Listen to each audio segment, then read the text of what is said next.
Hello, सभी को मेरा नमस्कार। मैं अमित आज आप लोगों को इंग्लिश की अगली क्लास को लेकर चलूँगा। और इंग्लिश में मैं आप लोगों को टेंस पढ़ा रहा था और टेंस में मैंने पास्ट परफेक्ट टेंस तक आप लोगों को बता रखा है। कहाँ तक? पास्ट परफेक्ट टेंस तक। आज मैं उसके आगे लेकर चलूँगा और आज जो है टेंस को मैं फिनिश कर दूँगा। आज पूरा टेंस आपका फिनिश हो जाएगा। इसके बाद जो अगली क्लास होगी इंग्लिश की वो मैं शुरू करूँगा एक्टिव एंड पैसिव वॉइस शुरू करूँगा। ठीक, तो चलिए आप लोग ज़्यादा से ज़्यादा लोगों को शेयर कर दीजिए अगर जिसको इंग्लिश सीखना है तो। अगर वो हिंदी मीडियम का बंदा है, अगर उसको इंग्लिश में प्रॉब्लम होती है, अगर वो एग्ज़ाम देता है इंग्लिश वाला कोई भी, अगर उसको इंग्लिश में प्रॉब्लम होती है, बेस लाइन उसका ठीक नहीं है, तो मेरी क्लास को वो पूरा देखेगा शुरू से लेकर अंत तक। मतलब जो भी टेंस मैंने पढ़ाया हुआ है पहले शुरू से लेकर आखिरी तक अगर देख लेता है तो मैं ये कह सकता हूँ गारंटी के साथ कि आपको समझ में आया होगा, आ जाएगा, और जो देखेगा उसको भी समझ में आ जाएगा। ठीक, तो चलिए, तो टेंस में आज मैं आप लोगों को टेंस जो डिस्कस करूँगा वो टेंस होगा past perfect continuous tense.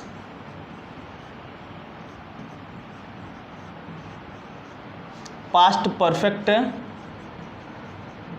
Continuous tense.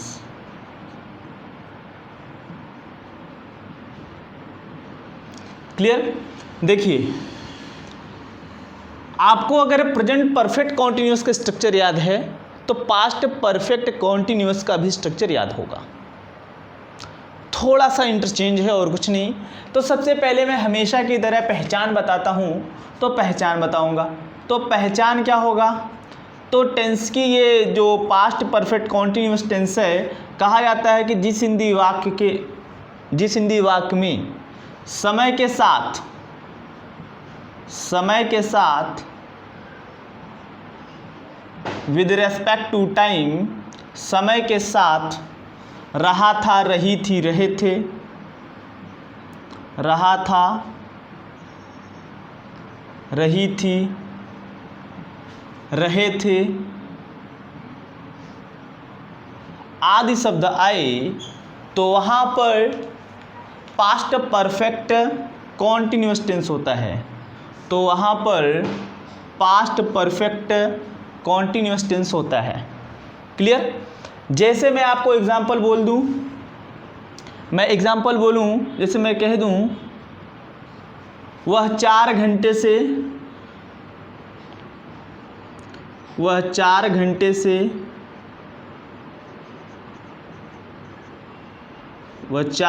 से इतिहास पढ़ रहा था। इतिहास पढ़ रहा था। अगला मैं कहूँ विकास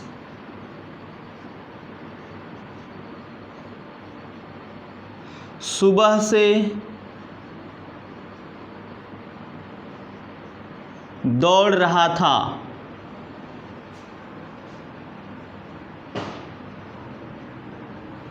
अगला जिसे मैं कहूँ स्वाति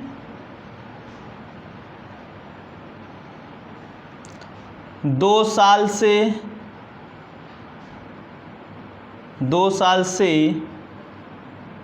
दिल्ली रह रही थी।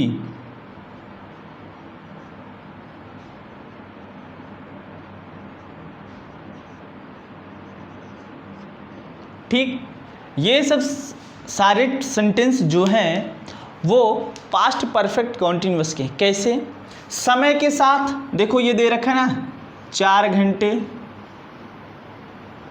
घंटे से, और लास्ट में दे रखा है रहा था। अगला है विकास सुबह से, सुबह क्या है? समय है, और रहा था लास्ट में आया है। यहाँ 2 साल से और लास्ट में रही थी आया है। मतलब ये आपका क्या हो गया? Past perfect continuous tense. अब मैं आप लोगों को इसका स्ट्रक्चर बताता हूँ, फिर इसी को करवाता हूँ।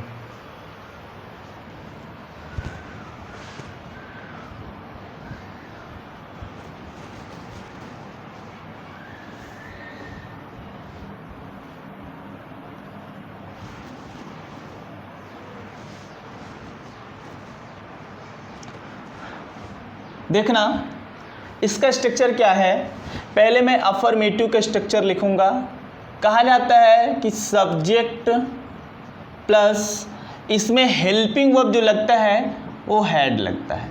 Had plus been plus verb का first form plus ING plus object और प्लस सिंस या फार, प्लस सिंस या फार। ठीक, निगेटिव क्या होगा? निगेटिव कहा जाता है कि सब्जेक्ट प्लस हैड के तुरंत बाद नॉट लगा देना प्लस बीन, बाकी सब कॉपीराइट हो जाएगा। ये वर्ब का first form plus ING plus object plus since या फार। क्लियर? अगर इंट्रोगेटिव फर्स्ट की बात की जाए तो सबसे पहले हेल्पिंग वर्ब आएगा आपका हैड प्लस सब्जेक्ट आएगा प्लस बीन आएगा, वर्ब का फर्स्ट फॉर्म आएगा, आईएनजी आएगा, ऑब्जेक्ट आएगा, सिंस और फार आएगा प्लस क्वेश्चन मार्क आएगा। अगर इंट्रोगेटिव सेकंड की बात की जाए ये I1 या I2 तो सबसे पहले WH वर्ड लिखा जाएगा। सबसे पहले WH वर्ड लिखा जाएगा, बाकी ये I1 कॉपीराइट होगा। ये I1 कॉपीराइट होगा। हैड सब्जेक्ट बीन वर्ब का first form plus ING plus object plus since या फार। ठीक, ये हो गया आपका स्ट्रक्चर। अब इसके बाद आपको ट्रांसलेशन करना है। जैसे मैं कुछ भी बोल सकता हूँ, जैसे मैं कहूँ कि वह 4 घंटे से इतिहास पढ़ रहा था। वह 4 घंटे से इतिहास पढ़ रहा था। ठीक, एक चीज़ ध्यान में रखना, मैंने इसमें आप लोगों को सिंस और फार के बारे में नहीं बताया हुआ है, लेकिन मैंने प्रेजेंट परफेक्ट कॉन्टिन्यूअस टेंस में सिंस और फार का प्रयोग बताया हुआ है। जो वहाँ पर सिंस और फार का प्रयोग होता था सेम वही चीज़ यहाँ होगा। इस चीज़ को मैं दोबारा नहीं बताऊँगा कहाँ सिंस लगेगा कहाँ फार लगेगा। मैंने प्रेजेंट परफेक्ट कॉन्टिन्यूअस टेंस में बता रखा है कि सिंस कहाँ कहाँ लगता है, कहाँ कहाँ फार लगता है, हमने डिटेल में वहाँ पर बताया हुआ है। तो जो लोग देखें अच्छी बात है, जो लोग नहीं देखे हैं पिछली क्लास को, मतलब ये जहाँ भी बताया गया है टेंस प्रेजेंट परफेक्ट कॉन्टिन्यूअस, उसमें जाकर प्लेलिस्ट में ढूंढ के उसको देख के सीख सकते हैं। तो अब देखो, अगर इसको ट्रांसलेट किया जाए तो वह की अंग्रेजी ही, हेल्पिंग वर्ब हैड, चाहे सब्जेक्ट सिंगुलर हो चाहे plural, had, he had been, क्या कर रहा था? पढ़ रहा था। पढ़ना का अंग्रेजी रीड, तो ही हैज़ बीन रीडिंग। क्या पढ़ रहा था? History, reading history. कब से? अब यही टाइम है, 4 घंटे से। तो आपको बताया जा चुका है 4 घंटे आया है तो यहाँ प्रयोग होगा फार, सिंस का प्रयोग नहीं होगा। ये हो जाएगा फार 4 आवर्स, फार 4 आवर्स।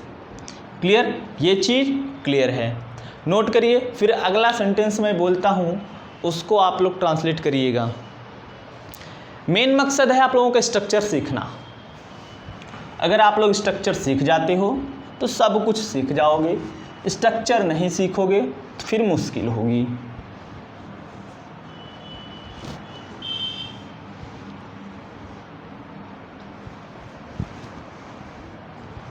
जैसे कहा जाए कि विकास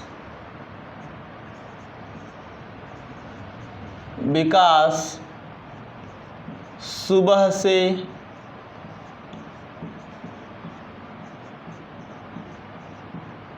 दौड़ रहा था। ठीक, अब इसमें सब्जेक्ट कौन होगा? कहोगे विकास, तो हो जाएगा विकास हैड बीन रनिंग, कब से, सुबह से, तो सुबह के साथ सिंस का प्रयोग होता है, सिंस मॉर्निंग। क्लियर। जैसे मैं कहूँ कि विकास सुबह से नहीं दौड़ रहा था, अगर इसका नेगेटिव बनाना पड़ जाए तो क्या बोलोगे, कहोगे Vikas had not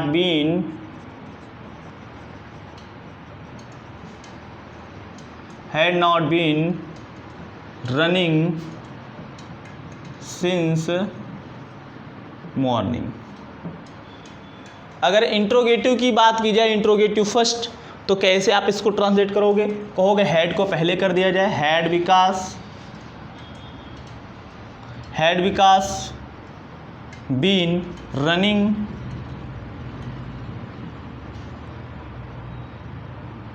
since morning. कहा जाए कि विकास सुबह से क्यों दौड़ रहा था, तो why had Vikas been running since morning. Clear. तो ये हो गया आपका। अगर आप एक ही सीखे हो कोई दिक्कत नहीं है, बस आपको फॉर्मेट समझना है कि इसका फॉर्मेट क्या होगा,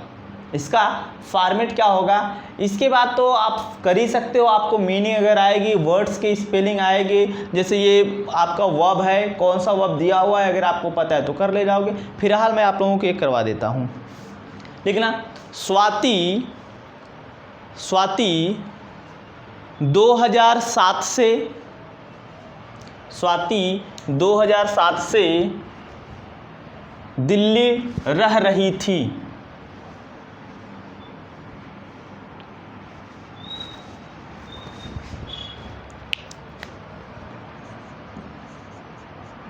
स्वाति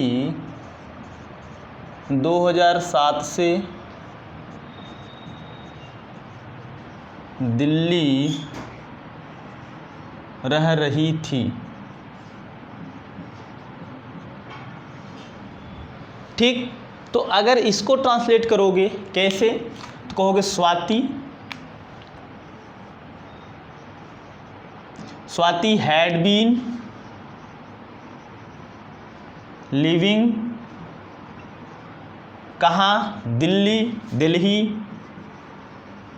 कब से, 2007 से, तो 2000 फिक्स टाइम है, तो ये लगेगा 2007 फिक्स है ना, तो सिंस 2007। क्लियर। ये आपका बेस लाइन क्लियर हो गया, मतलब स्ट्रक्चर आपका क्लियर हो गया। आपको मेनली स्ट्रक्चर ही ध्यान में रखना है। अब आपको सीखना है future indefinite tense. Future indefinite tense तेजी से करिएगा क्योंकि बहुत कुछ है नहीं। Future indefinite tense. क्लियर। तो इसकी क्या पहचान है, इसकी जो पहचान है वो ये है कि जिस हिंदी वाक्य के अंत में गा गी गे, जिस हिंदी वाक्य के अंत में गा गी गे आदि शब्द आए तो वहाँ पर फ्यूचर इंडेफिनिट टेंस होता है। क्या होता है, फ्यूचर इंडेफिनिट टेंस होता है। जैसे वह पढ़ेगा,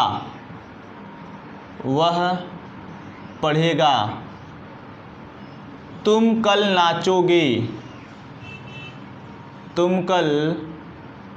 नाचोगे, अगला अध्यापक कल भूगोल पढ़ाएंगे। ठीक। इस टाइप के सेंटेंस जो आते हैं वो किस में आते हैं, फ्यूचर इंडेफिनिट टेंस में। गा गी गे आदि शब्द आया तो ये क्या हो जाएगा, फ्यूचर इंडेफिनिट। लेकिन अगर मैं कहूँ कि इसका स्ट्रक्चर बताइए, तो इसका जो अफर्मेटिव का स्ट्रक्चर है वो कहता है कि सब्जेक्ट प्लस हेल्पिंग वर्ब, इसमें विल या शैल लगता है। हेल्पिंग वर्ब विल या शैल लगता है, प्लस वर्ब का फर्स्ट फॉर्म प्लस ऑब्जेक्ट लगता है। वर्ब का फर्स्ट फॉर्म प्लस ऑब्जेक्ट लगता है। अगर निगेटिव की बात करूं तो कहा जाता है कि सब्जेक्ट प्लस विल या शैल के बाद नॉट, विल या शैल के बाद नॉट प्लस वर्ब का फर्स्ट फॉर्म प्लस ऑब्जेक्ट। अगर मैं इंट्रोगेटिव की बात करूं तो ये कहा जाता है कि सबसे पहले हेल्पिंग वर्ब वाला इंट्रोगेटिव विल या shall plus subject plus verb का first form plus object plus question mark. अगर क्वेश्चन वर्ड वाला हेल्पिंग वर्ब है, मतलब इंट्रोगेटिव है, तो कहोगे सबसे पहले क्वेश्चन वर्ड लिख दोगे, WH वर्ड, मतलब जो प्रश्नवाचक शब्द बोला जाएगा, प्लस विल या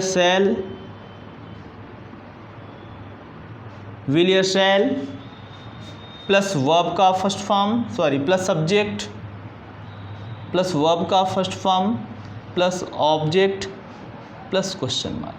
ठीक, ये आपके स्ट्रक्चर हो गए, ये आपके क्या हो गए, स्ट्रक्चर हो गए।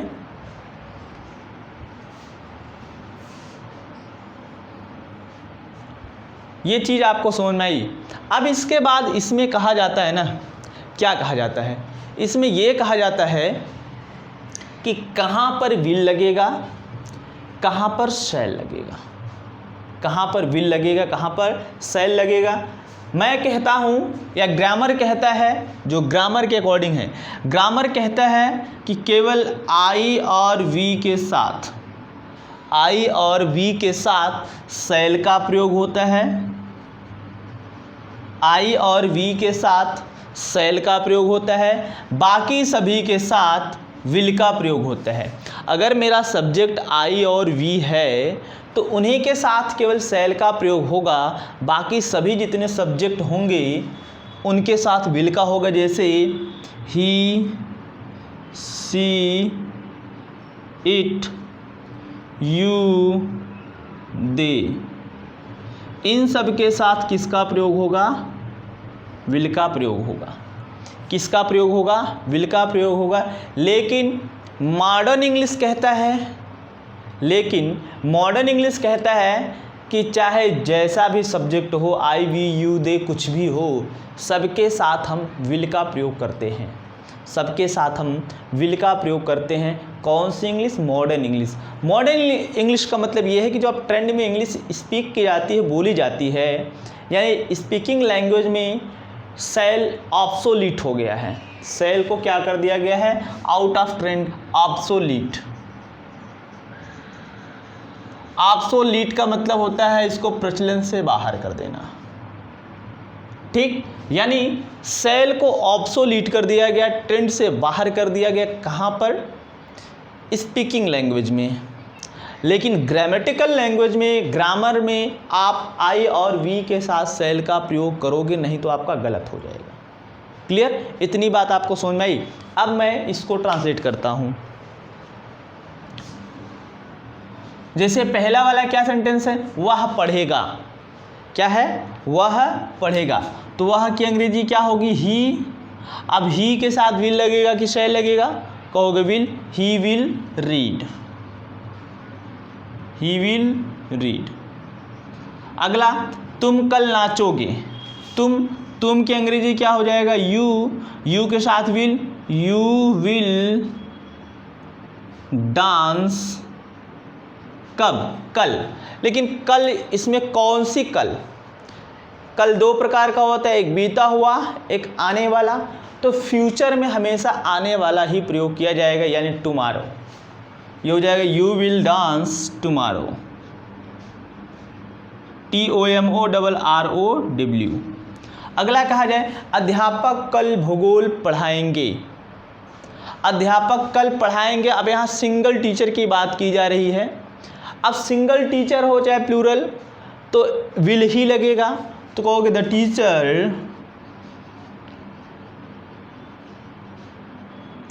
टीचर विल टीच ज्योग्राफी,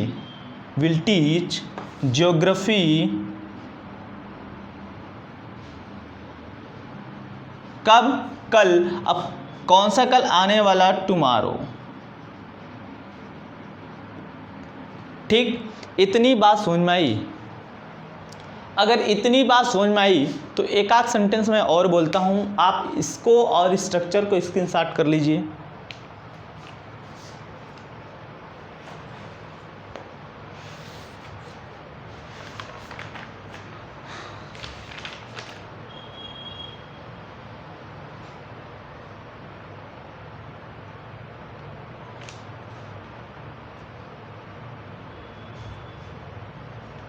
हो गया भाई, नोट करिए।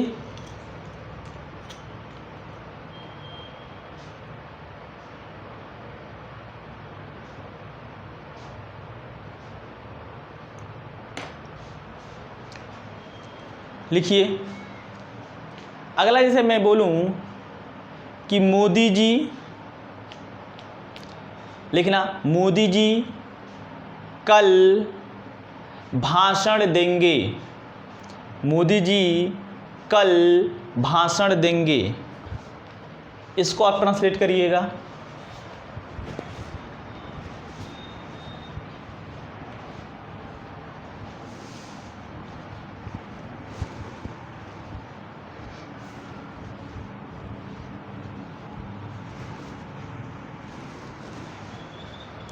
क्या बोला हूं कि मोदी जी कल भाषण देंगे।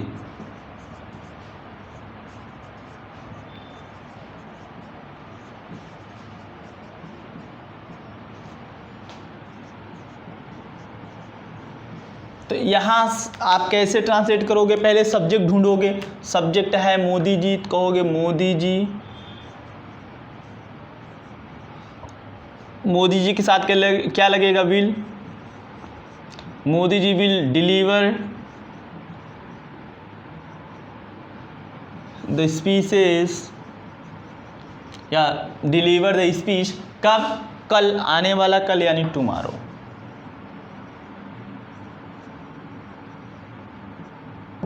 अगर मैं इसी का नेगेटिव बनाऊं, मोदी जी कल भाषण नहीं देंगे, क्या बोलोगे?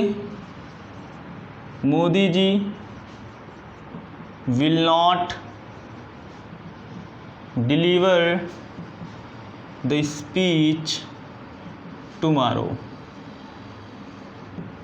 क्यों मोदी जी, क्या मोदी जी कल भाषण देंगे? कहोगे will Modi ji deliver the speech tomorrow? Question mark. कब मोदी जी कल भाषण कब देंगे? तो कब की अंग्रेजी पहले लिख दो, when will Modi ji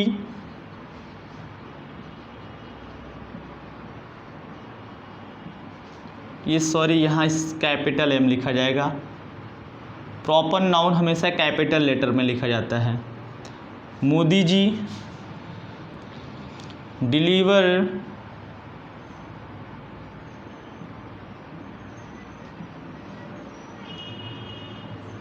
speech tomorrow. Clear? इस टाइप का अगर आता है तो आपका क्या हो जाएगा भाई? Future indefinite tense. अब आपको जानना है फ्यूचर कॉन्टिन्यूअस टेंस। क्या जानना है? Future continuous tense.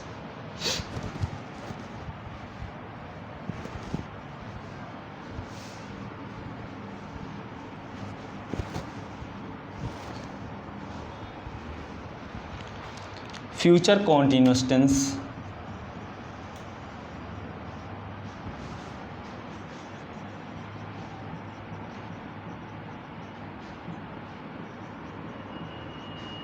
Future continuous tense. ठीक, तो इसकी पहचान क्या है? इसकी पहचान देखिए, अब मैं थोड़ा सा स्पीड बढ़ाऊंगा। इसकी पहचान क्या है कि जिस हिंदी वाक्य के अंत में रहा होगा, रही होगी, रहे होंगे, रहा होगा, रही होगी, रहे होंगे,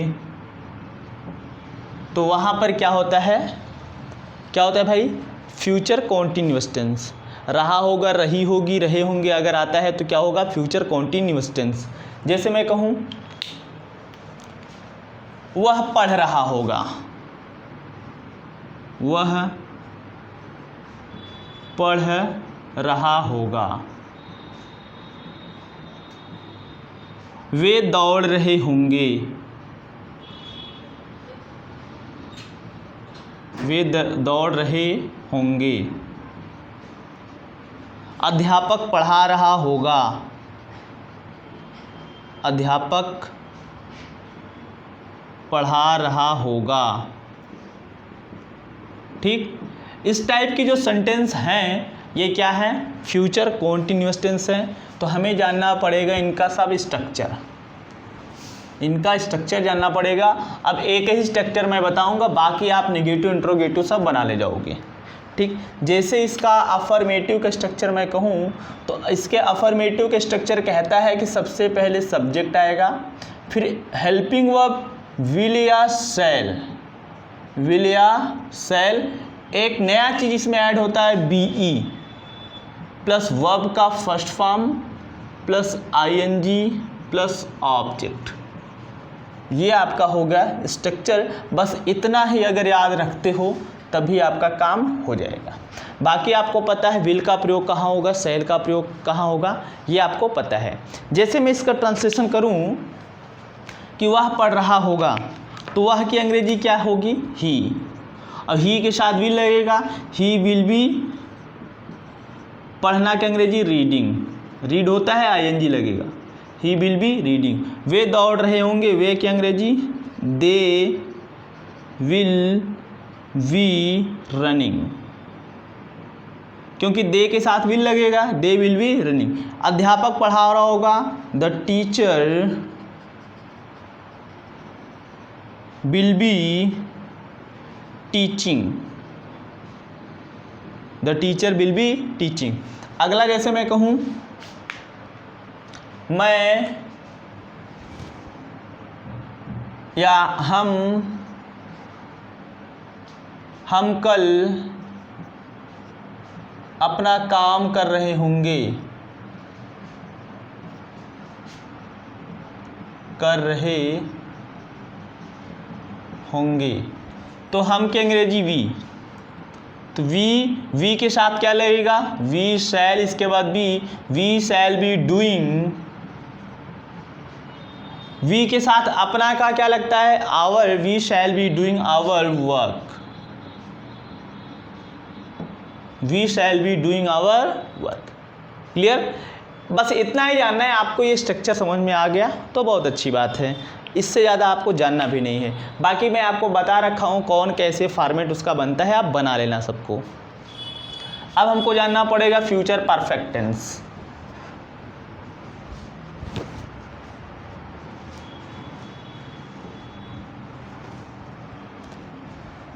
फ्यूचर है परफेक्ट टेंस, देखना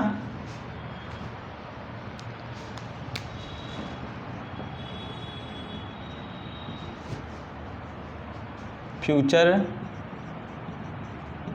परफेक्ट टेंस। इसकी आइडेंटिफिकेशन क्या है, ये कहता है कि जिस हिंदी वाक्य के अंत में चुका होगा,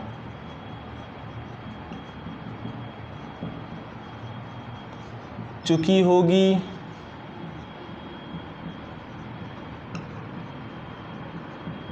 चुके होंगे आदि शब्द आए तो वहाँ पर फ्यूचर परफेक्ट टेंस होता है। क्या, चुका होगा, चुकी होगी, चुके होंगे आदि शब्द आए तो वहाँ पर क्या होता है, फ्यूचर परफेक्ट टेंस। जैसे इसका मैं स्ट्रक्चर लिख देता हूँ, इसका जो रूल है वो रूल ये है,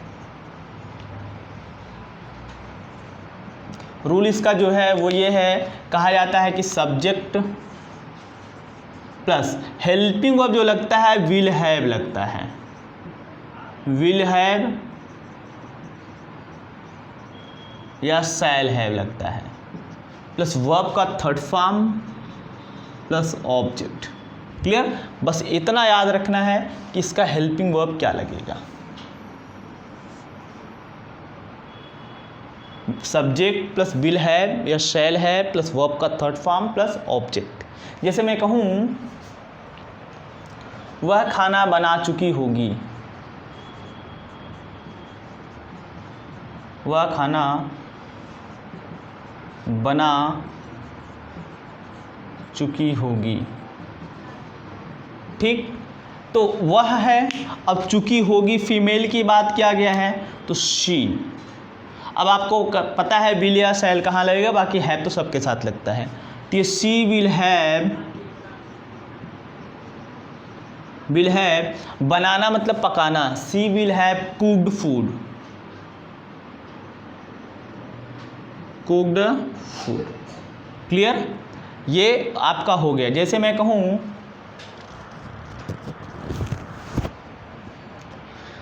वे जा चुके होंगे, वे जा चुके होंगे, तो वे की अंग्रेजी दे विल हैव जाना go went gone, they will have gone. जैसे मैं कहूँ तुम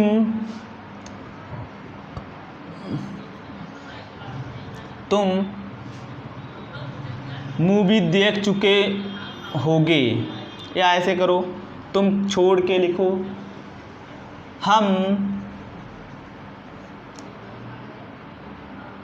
हम इतिहास पढ़ चुके होंगे।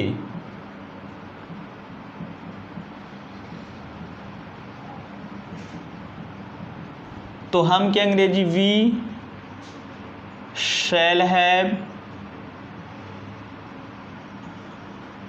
Red history. ठीक, बस आपको मेनली स्ट्रक्चर जानना है। क्या जानना है? मेनली स्ट्रक्चर जानना है। अगर आप स्ट्रक्चर समझ जाते हो तो फिर आपका काम हो जाएगा। और कुछ अगर इसमें छूटता है तो मैं आप लोगों को बता दूं। चलिए, इसमें कुछ छूटा नहीं, बस आपको स्ट्रक्चर जानना है। अब इसके बाद जानना है फ्यूचर परफेक्ट कॉन्टिन्यूअस टेंस।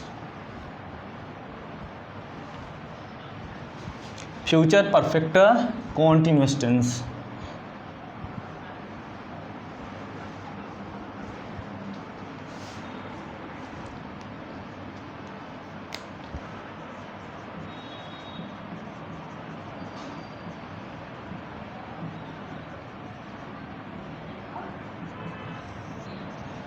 ठीक, तो जैसे आप सबका स्ट्रक्चर जानते थे वैसे इसका भी जानोगे, सबकी पहचान जैसे जानते थे वैसे भी इसकी पहचान जानोगे। इसकी पहचान क्या है? कहा जाता है कि जिस हिंदी वाक्य के अंत में समय के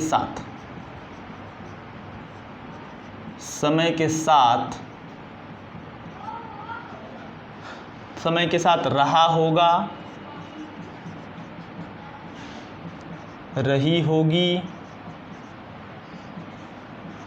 रहे होंगे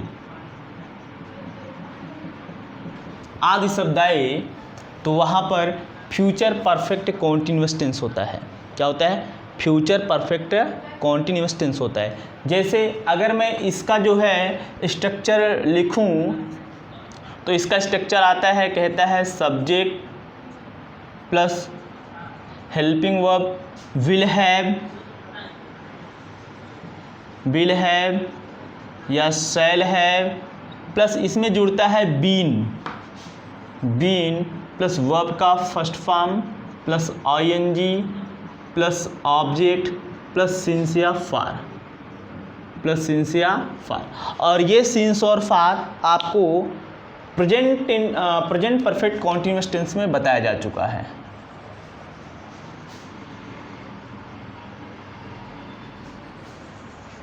ठीक, आपको कहाँ बताया जा चुका है?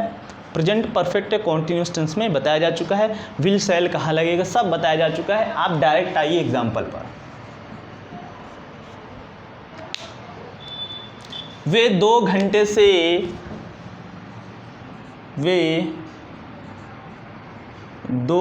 से नहा रहे होंगे।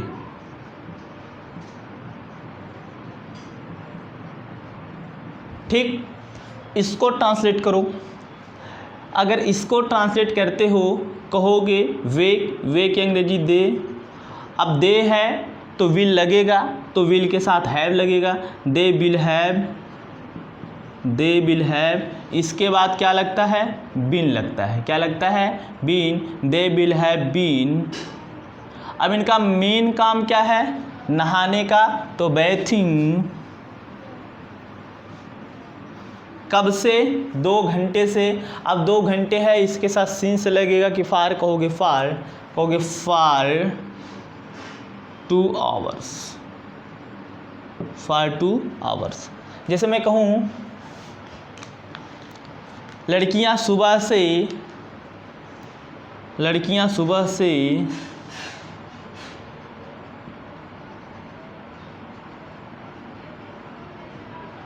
सुबह से अपना काम कर रही होंगी। अपना काम कर रही होंगी। ठीक, जैसे कहा जाए लड़कियां, तो लड़कियां हो जाएगा द गर्ल्स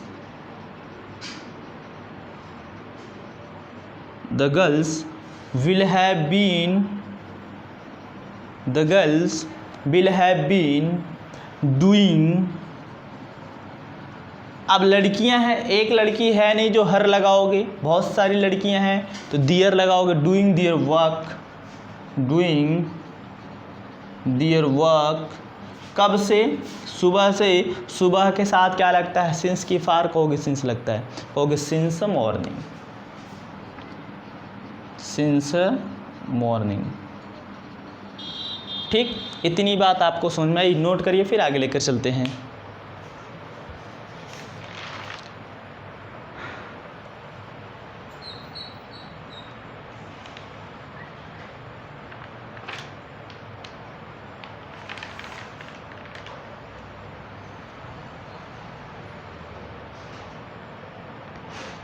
अगला नोट करिएगा, शिकारी 1 सप्ताह से जंगल में शिकार कर रहा होगा।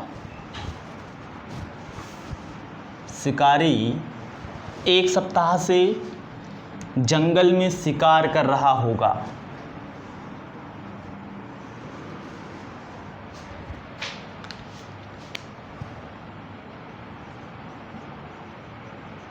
शिकारी 1 सप्ताह से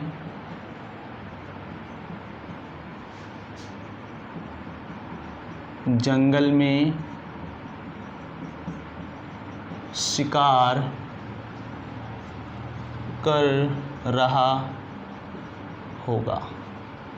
ठीक, अब ये भी आपका क्या है, फ्यूचर परफेक्ट कॉन्टिन्यूअस है, तो शिकारी का क्या हो जाएगा, कहोगे द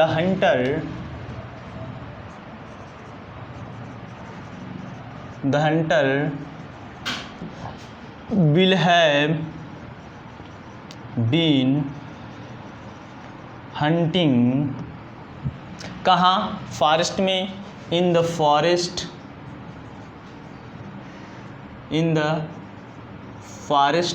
कब से, 1 सप्ताह से। 1 सप्ताह के साथ क्या लगेगा, फॉर 1 वीक। ठीक, तो ये आपका टेंस क्लियर हुआ। अब मैं आप लोगों को अगले क्लास में मैं पढ़ाऊंगा आपको एक्टिव एंड पैसिव वॉइस, जो हर एग्ज़ाम के लिए इम्पोर्टेंट है। अगर इंग्लिश है, चाहे आप कोई भी एग्ज़ाम दो, एक्टिव एंड पैसिव वॉइस से एक प्रश्न जरूर आता है। तो आप लोग इस वीडियो को ज़्यादा से ज़्यादा लोगों को शेयर करिएगा। ठीक, आज के लिए बस इतना ही। और आप लोग कमेंट सेक्शन में फीडबैक ज़रूर दीजिएगा कमेंट करके कि क्लास कैसी रही। Okay, thank you.